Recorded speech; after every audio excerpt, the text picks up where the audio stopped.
नगरविकास खातं हे एकनाथ शिंदेचे आहे. अर्थात ज्याचा निवडणुकांसाठी काही प्रमाणात वापर जाईल ते बारामतीकडे गेलेलं आहे. अशा वेळी एक वाईड अँगल प्रश्न उपस्थित राहतो. तर आता पुण्याचा दादा कोण? ते ठरवणार आहे करून पार्ट ऑफ द प्रोसेस. अगदी योग्य शब्दराव बोला. I am not in charge of the process, I am the part of the process. आणि पार्ट ऑफ द प्रोसेसला याचं भान असलं पाहिजे, I am the part of the process. त्यामुळे देवेंजी याचे निर्णय येत्या काय झालंय, एवढी संख्या कधी झाली नव्हती 237. त्यामुळे सगळ्यांना ऍब्सॉर्ब करणं म्हणजे देवेंद्रजींचं डोकं इतकं सुपीक आहे की ते काही ना काही मार्ग शोधत चाललेले आहे.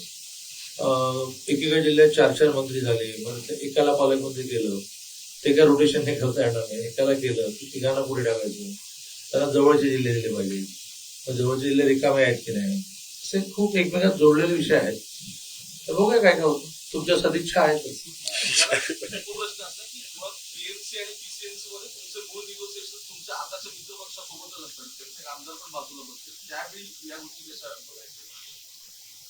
महानगरपालिका निवडणुका हा नॉर्मली सुद्धा जेव्हा बरं चाललेलं असतं, आता तर 3 पक्ष, तिघांचे आमदार, तिघांची प्रभाव क्षेत्र असं खूप आहे, निर्णय सोपे नाही.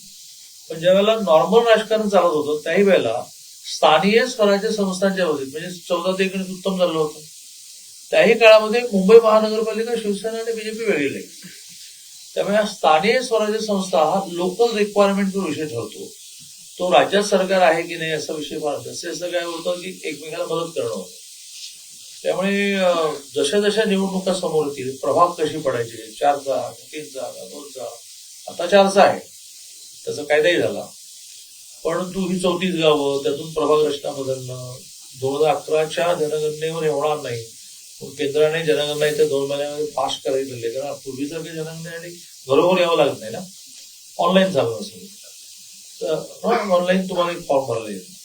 एखाद्या 2 महिन्यामध्ये सगळी देशाची जनगणना पूर्ण झाली की आपल्याला एक्झॅक्ट, आता आपण काय करतो, कोणी 70 लाख म्हणतो, कोणी 72 म्हणतो, कोणी म्हणतो की 92 लाखापर्यंत गेली, कोणालाच माहिती आहे की ऑपरेशन.